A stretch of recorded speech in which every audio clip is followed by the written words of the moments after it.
खुलुमबाय गोजोन फुंबिलि बयनिसिमबो नोंथांमोनखौ आंनि चेनेलाव गासैखौबो बरायनाय बावहरग्रोनाय थाबाय आसा खालामो नोंथांमोना खौरांखौ नायनानै मोजां मोनगोन। बिहु आरो चुमुरनि उनाव रायजो सोरखारा खाबु होनाय बादियै बर' माहारिनि बागुरुम्बा दोहौ मोसानायाव गुबुन गुबुन जायगानि 23 जिल्लानि 81 था बिधानसभा बियाबनिफ्राय फैनाय 10,000 मोसाखावरिफ्रा गाहाय मन्त्रि नरेन्द्र मदिनि सिगाङाव मोसानाय हाबाफारिया मैया जानानै थाङो। गाहाय मन्त्रि नरेन्द्र मदिया बे हाबाफारियाव बाहागो लाखांनायनि उनाव दिनै फुङाव कलियाबरसिम रवाना होगोन। दिनै फुंनि 11 रिंगासो समाव कलियाबरनि मौसन्दा फोथाराव नुजाथिनानै गाहाय मन्त्रिया 6,950 कौटि रांनिबो बांसिन रांजों काजिरङा एलिभेटेड करिडर लुफुंनायनि थाखाय फुजा खालामगोन। बे हाबाफारियाव बाहागो लानायजों लोगोसे गुवाहाटी कामाख्या आरो डिब्रुगड़ अमृत भारत एक्सप्रेस मुंनि गंनै गोदान रेलगारिखौबो बेखेवगोन। मख'नो गोनांदि बेनि सिगाङावबो मैयानि सानाव गाहाय मन्त्रि नरेन्द्र मदिया गुवाहाटीनि कामाख्या स्टेशन आरो सोनाब बंगनि हावड़ा स्टेशननि गेजेराव खारनो गोनां गिबि गोबारै खारग्रा बन्दे भारत स्लिपार एक्सप्रेसखौ फ्लेग अफ खालामो। बे गोदानै बेखेवजानाय रेलगारियाव दावबायारिफोरा गोबां सुबिदाखौ मोननो हागोन। सप्तायाव 6 सान कामाख्या हावड़ानि गेजेराव सोलिगोन बे रेलगारिया। मोनानि 6:15 रिंगानिफ्राय कामाख्यानिफ्राय खारनाया सोलिगोन।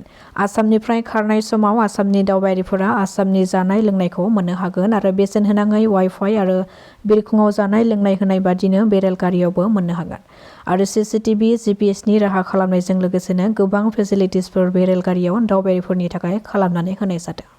अरुणाचल प्रदेशआव दुखुनांथावै सानै दावबायारिफोरनि जिउ खहा जादों। खौरां मोननाय बादिब्ला अरुणाचल प्रदेशनि सेला लेकआव दावबायनाय समाव बिलिनि दैसायाव बरफ खानानै थानाय दैयाव गोदोलांनानै जिउ खहा जादों सानै सुबुङा। पुलिसा मिथिहोनाय बादिब्ला फुंनि 8 रिंगानिफ्राय SDRF, SSB, ITBP आरो जिल्ला पुलिसनि हान्जाया बिसोर थैनाय सुबुंफोरनि गोथैखौ बोखांनाय खामानिखौ जागायो। सुलुङाव फोरमायथिनाय बादिब्ला थांनाय 16 जानुवारियाव 13,000 फुटनिबो बांसिन गोथौआव हाबलांनानै बे गिख्रंथाव जाथाया जादोंमोन। दावबायारिफोरा दावबायनाय समाव लोगो सासेखौ बरफाव फिस्लायना हाबलांनायखौ नुनानै बिखौ रैखा खालामनो थाखाय गुबुन सानै लोगोआबो बरफाव बाज्रुमदोंमोन नाथाय बोरियाव उथिफिननो हायैयाव जिउ खहा जायो। जिउ खहा जानाय सानै सुबुंखौ दिनु 26 बोसोर बैसोनि आरो गुबुन सासेखौ महादेब 24 बोसोर बैसोनि होननानै सिनायथिनो हादों। बे जाथायखौ खौरां मोननाय उनाव पुलिसा बिसोरखौ बोखांनाय खामानिखौ जागायदोंमोनब्लाबो खोमसिया साग्लोबनायनि थाखाय दोनथ'नानै मैयानि सानाव बोखांनो हायो। बिसोर सानैनि गोथै देहाखौ आनजाद नायनो थाखाय जां कमिउनिटि हेल्थ सेन्टाराव दोननाय जादों आरो पुलिसा मिथिहोबावनाय बादिब्ला बे जाथाया जानायनि उनाव दायो दावबायारिफोरनि थाखाय बे जायगाखौ बन्द' खालामनाय जादों। रेगुलार शिल्पी पेन्सन आरो बार्षिक शिल्पी सन्मान मोननाय सुबुंनि मुंखौ फोसावबाय। शिल्पी पेन्सन मोननायफ्रा दानसेयाव 8,000 राङै मोननो हागोन। जरहाटनि Pradip Kumar Brahma Indian classical music and all India रेडिअ'नि गनायजाथाव मेथाइ खनगिरि आरो कामरुप मेट्र'नि मुंदांखा सिफुं सुग्रा परमेश्वर बसुमतारिया शिल्पी पेन्सन मोन्दों। बार्षिक शिल्पी सन्मानखौ बजालिनि लासित सरगारि, बाक्सानि निर्मल बसुमतारि, कामरुप मेट्र'नि दीपक कछारी, कार्बि आंलंनि कुमार दैमारि आरो क'क्राझारनि सनेश्वरी बसुमतारिया मोननो हादों। बेजों लोगोसे बिथांमोननो गासै 50,000 रांबो होनाय जागोन। आसामनि मुंदांखा मेथाइ रोजाबगिरि जुबिन गार्गनि थैनायनि सायाव केसनि 4थि हियारिंआ मैया जानानै थाङो। बिजिरसालिया उननि हियारिंनि खालारखौ फैगौ 22 जानुवारियाव थि खालामदों। मैया जुबिन गार्गनि बिसि गरिमा सइकिया गार्ग आरो इनभेस्टिगेटिं अफिसार मरमी दास अमृत प्रभा महन्तनि उखिला बिजिरसालियाव बाहागो लादोंमोन। जुबिन गार्गनि जिउ गोमानाय दायनिगिरिफोरनि सासे अमृत प्रभा महन्तनि जामिन आर'जलाइनि हियारिंआ मैया जानो गोनांमोन नाथाय बेखौ फावसायनानै फैगौ 22 जानुवारियाव थि खालामनाय जादों।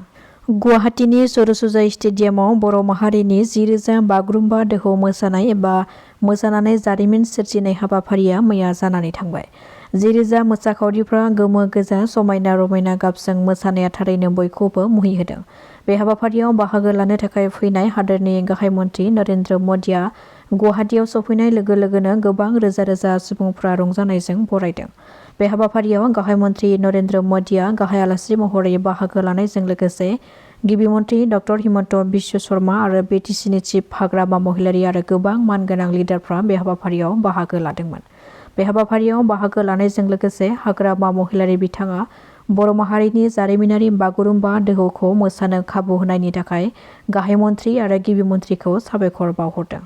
बेनि अनगायैबो थांनाय 2020 मायथाइनि 27 जानुवारियाव बिटिआर गोरोबथा खालामनायनि आद्रा थानाय दफाफोरखौ मावफुंनो थाखायबो गाहाय मन्त्रि नरेन्द्र मदिखौ खावलायदों हाग्रामा महिलारी बिथाङा।